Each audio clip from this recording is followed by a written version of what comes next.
Bonjour, chronique jeu de rôle aujourd'hui, puisque je vais vous parler du Rivendell Region Guide, supplément pour Adventures in Middle-earth, qui reprend en fait le supplément Foncombe pour l'anneau unique, j'y reviendrai.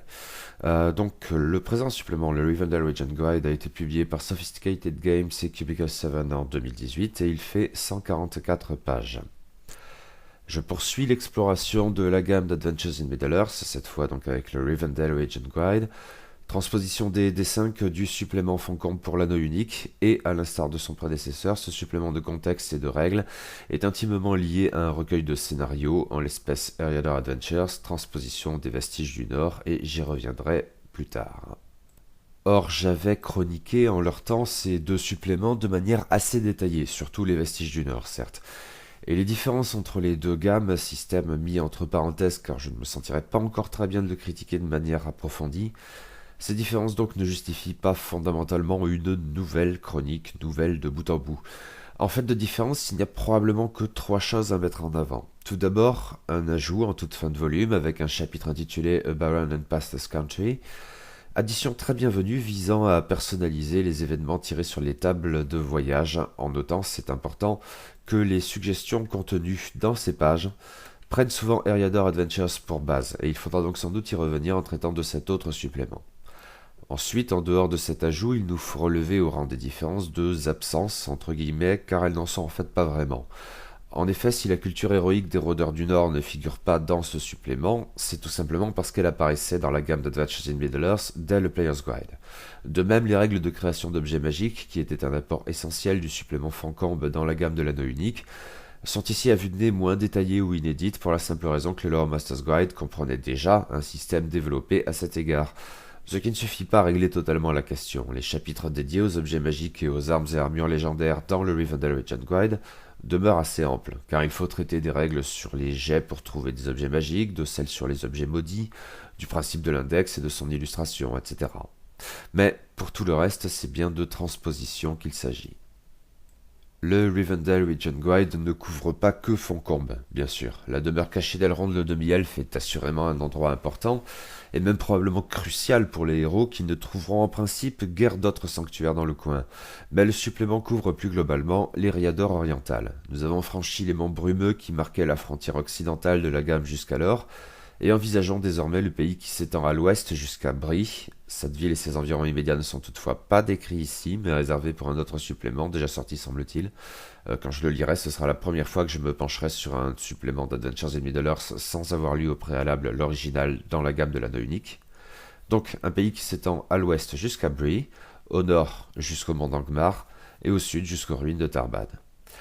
Et il faut bien prendre en compte un aspect fondamental de la région ici dépeinte, elle est en fait bien plus sauvage, incomparablement plus que les terres pourtant dites sauvages à l'est des monts brumeux. En effet, si la forêt noire au cœur de la région jusqu'ici dépeinte n'était certes guère propice à l'établissement des peuples libres du Nord, l'ombre y planant de nouveau et les araignées rôdant entre les arbres, on trouvait cependant ça et là des foyers de civilisation avec des guillemets, parce que le terme est parfois un peu fort, de part et d'autre, dans la vallée de l'Anduin à l'ouest et surtout à l'est dans les environs du Mont Solitaire, avec Dal et la ville du lac en redescendant vers le sud, non loin du palais de Tranduil à la lisière nord-est de la forêt noire. La situation est tout autre dans l'Eriador oriental. C'est bien simple, entre Bree à l'ouest et Foncombe à l'est, il n'y a peu ou prou rien. Aucun centre urbain de quelque taille que ce soit. On évoque bien des fermes, voire des hameaux à l'occasion, mais pour l'essentiel, nous sommes dans un désert. Et si les rôdeurs du Nord, héritiers des dunes d'Ain, l'arpentent sans cesse, et éventuellement de même pour certains hauts elfes de Foncombe, plus rares encore sans doute, le fait est que la région est on ne peut plus sauvage et dangereuse, tout sauf propice à l'établissement des hommes, ou du moins de ceux d'entre eux qui ne succombent pas à l'appel du Mordor. Mais même ces derniers ne peuvent véritablement être rattachés à des centres urbains de quelque importance que ce soit. On déconseillera cependant aux novices de s'aventurer en Angmar. La carte de la région est éloquente à cet égard, qui comprend plusieurs régions et vastes encore, simplement appelées terres désertes, et dont on ne saura rien de plus. Or, les régions nommées et décrites dans ce supplément ne sont guère plus peuplées.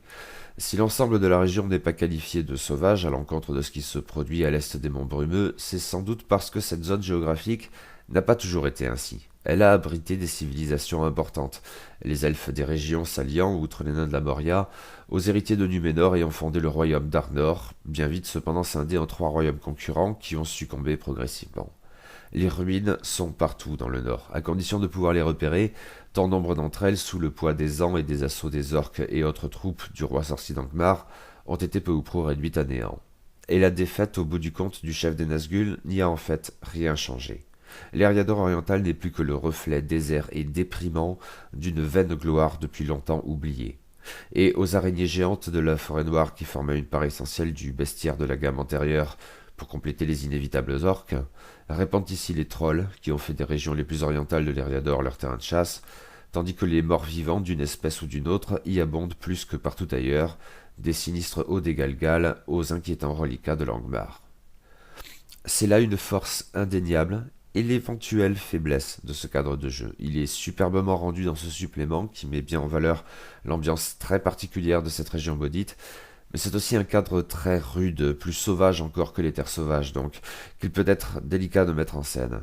Et il ne se montre probablement pertinent qu'à la condition d'une adversité à la hauteur. Même si à la différence de Foncombe, et probablement en raison du système des 5 avec la progression des héros par niveau, mais aussi en face les niveaux de challenge adaptables, etc., le Rivendell Region Guide n'avance pas explicitement que l'Eriador oriental devrait être réservé à des héros ayant déjà beaucoup de bagages. Ce qui en sort particulièrement en le traitant très distinct des nouvelles entre guillemets cultures héroïques dans les deux gammes.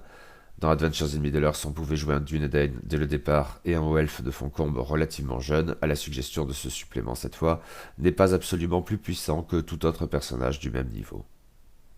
Le cadre de jeu décrit dans ce supplément fait l'objet de 2 chapitres constituant clairement son cœur.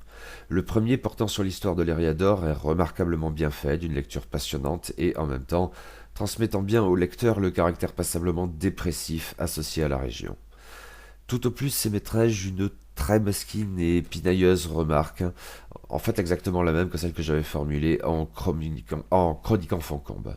Outre la chronologie des événements passés, très bien faite, une autre, même très souple et guère détaillée, portant sur l'époque de jeu aurait peut-être été utile. À moins certes de se contenter de dire qu'il ne se passe rien dans ce désert, mais ce serait tout de même un peu frustrant. C'est que l'écoulement du temps dans la gamme a une importance toute particulière en collant au canon tolkienien, et ce supplément précis semble qui plus est couvrir une période immédiatement postérieure à celle de la gamme des terres sauvages. L'agitation de Sauron en témoigne, on aura l'occasion d'y revenir. On n'a pas besoin de quelque chose d'aussi détaillé que dans Mirkwood Campaign, mais peut-être est-ce un faux problème et une critique infondée. Le second et le plus long de ces chapitres de background est donc géographique et décrit l'Eriador oriental zone par zone. Comme dit plus haut, il y a cependant des terres désertes laissées absolument à la seule imagination du gardien des légendes, le cas échéant, ce que je trouve un brin regrettable tout de même. Mais le reste est très bien fait en donnant des informations utiles en matière de géographie générale, de faune, etc., et en décrivant aussi quelques lieux à visiter ou à fuir comme la mort et des rencontres potentielles. Mais concernant ces dernières, il faut noter une différence essentielle par rapport à la gamme antérieure et tout spécialement au modèle du présent supplément, le Rhovanion Regent Guide. Les PNJ de l'Eriador oriental ne se contentent pas d'être beaucoup moins nombreux que ceux du Rhovanion, Foncombe au sens strict étant bien sûr une exception. Ils sont aussi incomparablement plus souvent des antagonistes, qu'il s'agisse d'orques, de trolls, de wargs ou de morts-vivants. Les PNJ positifs sont vraiment très rares, une elfe mélancolique ici, un rôdeur bourru là, et un vieux débris excentrique entre les deux. C'est dans l'ordre des choses au regard des caractères propres à cette région, mais c'est décidément une dimension sur laquelle il me paraît important d'insister. Pour en finir avec le background pur, revenons brièvement sur le premier chapitre, Imladris, et qui décrit donc la maison d'Elrond le demi-elfe, que l'on peut bien sûr croiser, de même qu'Arwen, etc. Le format est comparable à ce que l'on a déjà pu lire dans les précédents éléments de contexte de la gamme. On y trouve l'essentiel et pas grand-chose de plus. Les plans assez pointilleux de la demeure et de ses environs ne bénéficient du coup pas nécessairement de développement lié au boulot gardien des légendes. C'était là un aspect que je regrettais en chroniquant Foncombe, mais mon ressenti a évolué et j'envisage aujourd'hui cette approche assez caractéristique d'un œil plus favorable. Ce chapitre a bien sûr des aspects techniques essentiels liés à l'idée de faire Foncombe un sanctuaire, et encore une fois, ils ne sont pas exactement nombreux dans cette région déserte. Ce qui autorise ensuite diverses entreprises de la phase de communauté spécifique, consulter un maître du savoir, ce qui peut s'avérer utile notamment au regard des objets magiques, j'y reviendrai, mais aussi composer une poésie, ce genre de choses. outre la possibilité de faire de certains personnages des garants de poids, dont bien sûr Elrond lui-même, mais d'autres options peuvent être envisagées, comme celle liant les héros non pas à un personnage unique, mais à une association des grands de ce monde, à savoir le Conseil Blanc. Passons au chapitre Havens of the North, qui est une sorte de bestiaire amélioré, lié à la base au cadre de jeu d'Ariador Oriental, en y incluant nombre de PNJ antagonistes uniques donc, mais dont les développements peuvent en fait se montrer utiles dans d'autres cadres de jeu. D'une part, en étoffant un peu un bestiaire relativement succinct jusqu'alors, qui combinait les éléments du Lore Master's Guide et du Rovanian Regent Guide, en mettant l'accent surtout sur les trolls et les morts-vivants, endémiques dans la région couverte, mais que l'on peut éventuellement rencontrer ailleurs. À vrai dire, j'avais fait cette remarque concernant les morts-vivants en chroniquant le Lore Master's Guide. Le chapitre se montre particulièrement détaillé les concernant, avec une typologie utile, des capacités propres, etc. Et d'autre part en développant de nouvelles facultés, de nouveaux traits destinés à produire des antagonistes puissants, qu'il s'agisse de créatures uniques ou, et c'est là peut-être quelque chose de plus spécialement pertinent dans le système D&D5, de troupes pas moins puissantes en raison d'aptitudes propres et qui jouent régulièrement de la synergie. Et c'est bien fait, de quoi donner du challenge à ceux qui en veulent. J'avais noté des critiques de ce type sur le web en chroniquant les précédents volumes de la gamme d'Adventures in Middle-earth, mais sans déséquilibrer l'univers au seul motif d'abreuver les héros en équivalent simili-tolkienien de déités et demi-dieux, à défoncer au marteau de guerre pour pexer comme des porcs. En fait, à tort ou à raison, ce chapitre me paraît plus subtil et adéquat que son équivalent dans Foncombe. Au plan technique, restent enfin deux sujets à traiter qui, là encore, dépassent le seul cadre de l'Eriador oriental. On trouve tout d'abord deux chapitres consacrés aux objets magiques, ou du moins de valeur, ainsi qu'aux armes et armures légendaires. Chroniquant Foncombe, j'avais fait part de mon scepticisme au regard de cet intitulé, puis de mon enthousiasme après lecture. Et c'est ce même sentiment qui domine aujourd'hui, en relevant cependant donc que le système ici décrit, s'il comprend nombre d'apports appréciables, est peut-être moins exhaustif que dans le supplément de l'anneau unique, dans la mesure où le Lore Master's Guide comprenait déjà nombre d'éléments à ce propos. Mais oui, c'est vraiment très bien fait. Les auteurs ont su éviter le travers de l'artefact grobilesque, tout en offrant la possibilité au gardien des légendes de semer dans sa campagne des trésors d'un ordre à part, aux capacités éventuellement amusantes et même magiques, mais pouvant aussi, voire surtout, jouer un rôle crucial dans l'histoire. Car on y insiste, si la méthode ici décrite, combinée à celle du Lore Master's Guide, peut le cas échéant générer des objets magiques sur le pouce, ce n'est pas sans danger, et c'est même assez fortement déconseillé. Non, si la découverte de ces objets tiendra éventuellement du hasard, avec des règles simples sur les jets de trésors, ou à vrai dire d'un hasard un peu forcé par la prédestination, on y revient souvent, le MJ doit quant à lui créer au préalable un index directement approprié à sa campagne. Y figureront de simples objets précieux, mais aussi des reliques merveilleuses, c'est-à-dire des objets magiques hors armes et armures, et des armes et armures fabuleuses personnalisées pour qu'ils puissent servir la campagne en tombant dans les mains de qui en aura l'utilité, et par ailleurs dotés d'un nom et d'une histoire. Détail en apparence, mais qui change pourtant tout. Trois exemples d'index en témoignent. Le premier approprié au cadre des terres sauvages, avec les personnages prétirés de ce cadre dans l'anneau unique comme dans Adventures in Middle-earth. Un autre adapté au scénario d'Eriador Adventures ou les Vestiges du Nord. Et enfin, un exemple sans doute plus parlant dans l'absolu, mon chouchou, portant sur la compagnie de Bilbo dans Le Hobbit. Mentionnons enfin qu'il se trouve des objets maudits et que le rôle de la corruption dans l'acquisition et l'utilisation de ces merveilles s'inscrit là encore pleinement dans les concepts tolkieniens.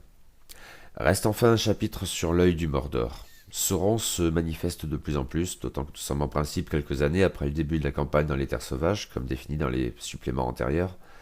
Et ce n'est pas sans incidence pour nos héros, quels qu'ils soient d'ailleurs.